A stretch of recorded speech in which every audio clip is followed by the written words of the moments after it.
Resolva não o servir mais, e você estará imediatamente livre. Eu não peço que você coloque as mãos sobre o tirano para derrubar, mas simplesmente que você não o apoie mais. Então você verá como um grande colosso cujo pedestal foi arrancado, cair de seu próprio peso e se quebrar em pedaços.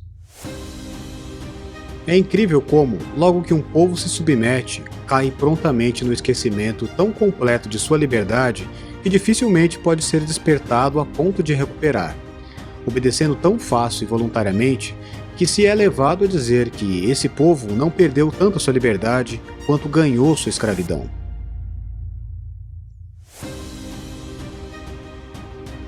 Arrependa-se, acredite e se entregue por completo. Essa é a metanoia fundamental da dominação da mente e mitos, aqueles que são conduzidos por mitos, sejam religiosos, históricos ou contos da tradição. Esse é o tipo de mente humana que cai facilmente em comandos hipnóticos, gatilhos que ativam respostas inconscientes e irracionais. Não estou falando diretamente das religiões, e sim dos mecanismos aplicados à mente humana que a faz abandonar a razão e adotar um novo centro de credos, na sua grande maior parte, ampliando a cegueira individual e coletiva, conduzindo grupos como manadas cegamente, sem questionamentos válidos. Metanoia é a palavra ideal para esclarecer isso, de origem grega que significa mudar a mente. Tem sido usada em psicologia desde pelo menos o tempo do filósofo e psicólogo americano William James, para descrever um processo de mudança fundamental na personalidade humana. O termo deriva das palavras gregas antigas meta, que significa além ou depois, e vos ou nous, que significa percepção ou entendimento ou mesmo mente, e assume diferentes significados em diferentes contextos ou áreas do conhecimento. O conceito teológico de arrependimento está ligado à metanoia, que é uma prostração diante de Deus, tanto espiritual quanto fisicamente. Em seu livro de 1881, The Great Meaning of the Word Metanoia, Treadwell Walden, padre episcopal e por algum tempo reitor da Igreja de São Paulo, em Boston, designada Catedral da Diocese em 1912, afirma que a metanoia transmite a essência do Evangelho cristão. Walden sustenta que o significado da metanoia grega é muito diferente do significado do inglês arrependimento. Ele descreve a tradução de metanoia por arrependimento como um erro de tradução extraordinário. Walden acreditava que o significado de metanoia como uma transmutação da consciência contrastava com o grego clássico, que ele via como expressando uma mudança superficial de mente. Walden então procurou promover o significado adequado de metanoia como mudança de mente, uma mudança na tendência e ação de toda a natureza interior, intelectual, afetiva e moral, em oposição à sua tradução como arrependimento. No grego clássico, metanoia significava mudar de ideia sobre alguém ou alguma coisa. Quando personificada, metanoia era retratada como uma deusa sombria, encapuzada e triste, que acompanhava Kairos, o deus da oportunidade, semeando o arrependimento e inspirando arrependimento pelo momento perdido. Esse retrato convencional continuou durante o Renascimento. Os elementos de arrependimento, reflexão e transformação estão sempre presentes no conceito de metanoia em algum grau. Mark Dyle, PhD, professor de antropologia na Universidade de Nova York, escreveu que somos homens e mulheres vivendo no fim da história. Somos vagabundos americanos, saboreando a promessa de um horizonte além do qual podemos passar. Somos europeus autóctones, defendendo com orgulho o que resta da nossa herança. La libertà! Juramos la libertà! La libertà non ha prezzo, è meglio sondare. Alguns de nós são socialmente conservadores, enquanto outros são violentamente revolucionários. Alguns anseiam por estase e gentileza, outros ardem por ação e primitivismo. Alguns de nós estão esperando para abraçar o Messias, outros prontos para emboscá-lo em uma moita de flores. Mas estamos todos aqui, juntos. Bem, na verdade não. Somos uma coleção de lugares sem lugar, amorfos demais para serem concentrados, mas autônomos demais para criar um contrapoder ao Estado e ao capital neo-pós-liberal. Uma forma de vida com a qual nos relacionamos com nada além de desdém mútuo. E, no entanto, para a maioria de nós, as coisas continuam a desmoronar ao nosso redor. Como o Estado se torna a distopia que apenas nossos escritores mais pessimistas e paranoicos podem ter imaginado. Como mesmo os animais de rebanho doentes, mutilados, medíocres, assustados, entediados que nos tornamos, começam a reconhecer os limites de nossas pastagens. Para a maioria de nós, para os modernos desamparados, talvez, nunca haverá razões suficientes para decidir lutar contra nossos inimigos até a morte. Talvez, no entanto, ter razões, mais precisamente razão, seja o que está nos segurando e nos mantendo agindo, mas nunca por nós mesmos, nos mantendo presos na redundância de ser cidadãos modernos, mas nunca imersos no processo de se tornar outra coisa. Pois a vida é fluxo, é uma mudança constante. A energia e vitalidade perpétuas e a estase e morte. Como o Dr. Carey Bolton demonstra em seus livros, energia, vitalidade, estase e morte definem os limites de todas as coisas vivas, incluindo especialmente culturas e civilizações. Mas o tempo sozinho não é o suficiente para sentir algo tão poderoso, tão duradouro e tão importante.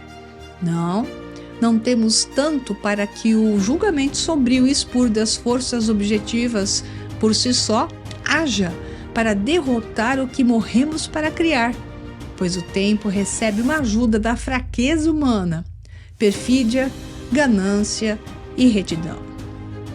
Esses traços humanos conduzem à conclusão de que não foi simplesmente a imigração ou a miscigenação que precipitou os colapsos civilizacionais, mas sim o devir da mediocridade e a decadência dos nobres imperiais através do contágio do lazer, do luxo e da afluência, que eles mesmos desencadearam por forças destrutivas de ordem espiritual e cultural. Enfim, o caos.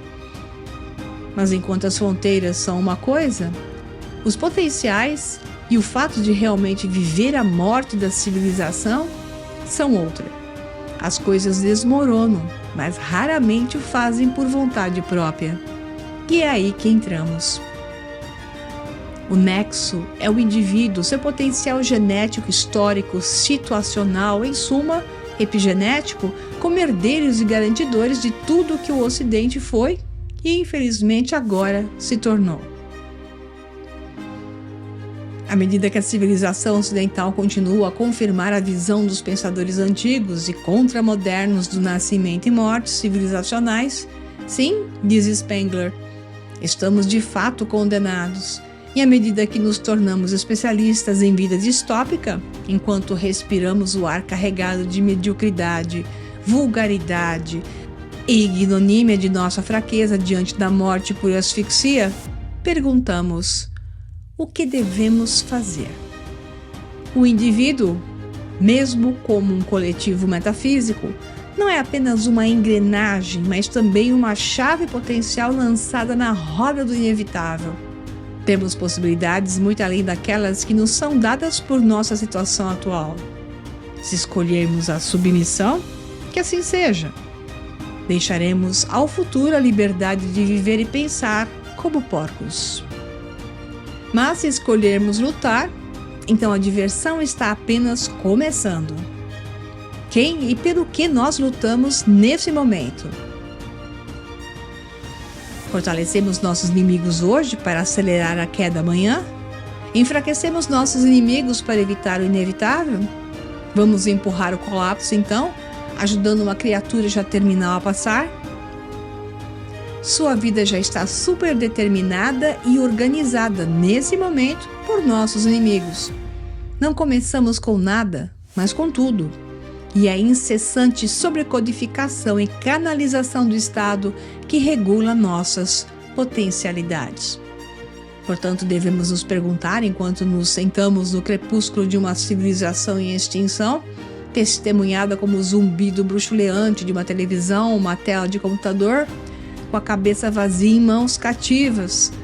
É o Ocidente que está exausto? Ou somos nós? É a civilização que se tornou incapaz de realizar possibilidades alternativas? Ou somos nós, que não podemos mais nem mesmo possibilitar a destruição dos hábitos culturais, históricos e políticos que garantem nossa derrota e o aprisionamento de nossos filhos? O Estado não salvará o Ocidente, mas o apagará junto com você. Então, sem ele, o que temos? Homens, mulheres e vontade. Essa não é uma chamada para um sonho de olhos arregalados ou suicídio em massa.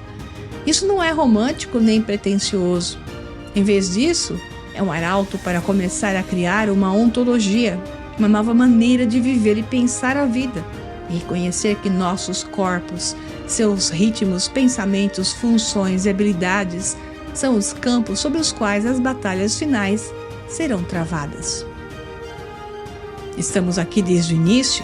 Em todas as civilizações, houve dissidentes que lutaram pelo lado da força, sabedoria e nobreza espiritual. Devemos nos tornar mais fortes, mais sábios e mais nobres. Temos um trabalho viril, sublime e heróico a fazer, não para salvar o Ocidente, mas para salvar nossos filhos e a nós mesmos. Então, não é uma razão pura. Em vez disso, é o mito do herói. Um sentido orientador, uma pureza de convicção, não para mudar o mundo, mas para reformar nossas vontades, para nos mudar. O Ocidente pode estar condenado, mas todos temos algo a fazer a respeito. As coisas desmoronam, mas raramente por conta própria. O texto a seguir se encontra no livro A Política da Obediência, o discurso da servidão voluntária de Étienne de la Boétie, humanista, escritor e filósofo francês. O discurso da servidão voluntária, escrito em 1548, quando La Boétie tinha 18 anos, é uma crítica à legitimidade dos governantes chamados por ele de tiranos.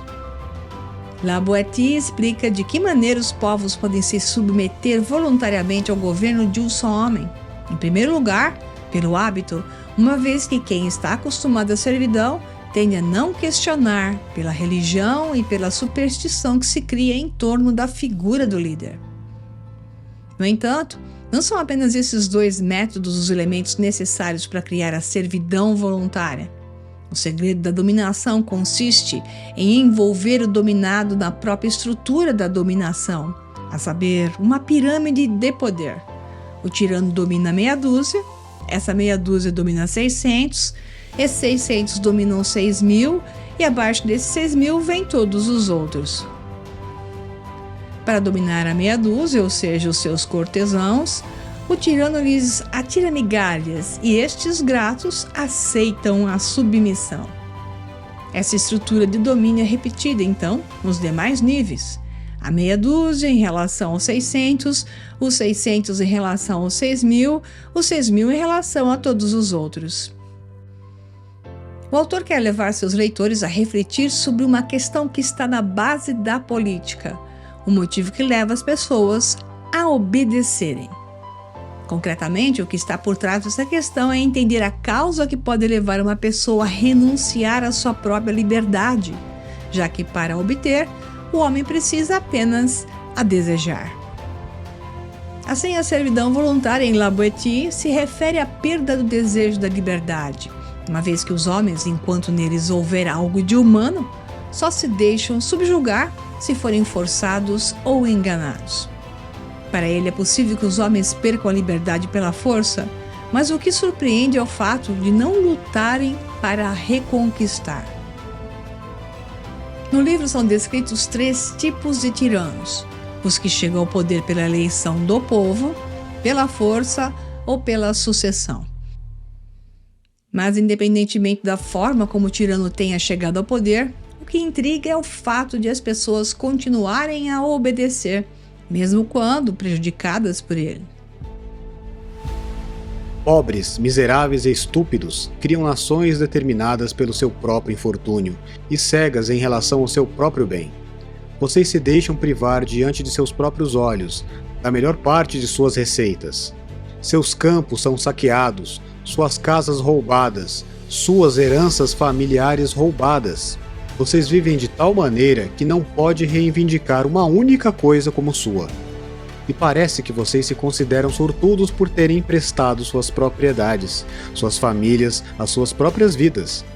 Toda essa destruição, essa desgraça, essa ruína, desce sobre você, não de inimigos estranhos, mas de um único inimigo que você mesmo torna tão poderoso quanto ele, por quem você vai bravamente à guerra, por cujas grandezas você não se recusa a oferecer vosso próprio corpo até a morte.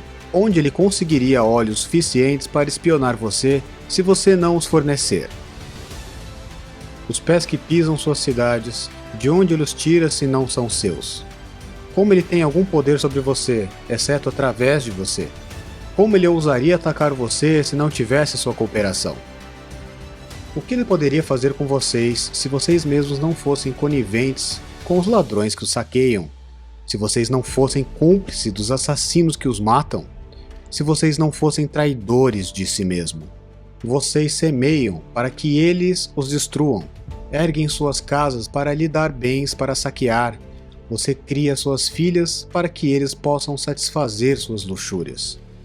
Você cria seus filhos para que eles possam conferir a ele o maior privilégio que ele conhece: ser levado às suas batalhas, ser entregue à carnificina, ser feito servo de suas ganâncias e instrumentos de sua vingança.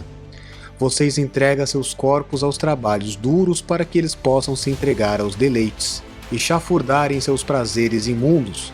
Vocês enfraquecem para o tornar mais forte e mais poderoso, para os manter sob controle. De todas essas indignidades, como as próprias feras do campo não suportariam, vocês podem se livrar, se tentarem, não agindo, mas apenas querendo ser livres. Resolva não servir mais e você será imediatamente libertado. Eu não peço que você coloque as mãos sobre o tirano para o derrubar, mas simplesmente que você não apoie mais.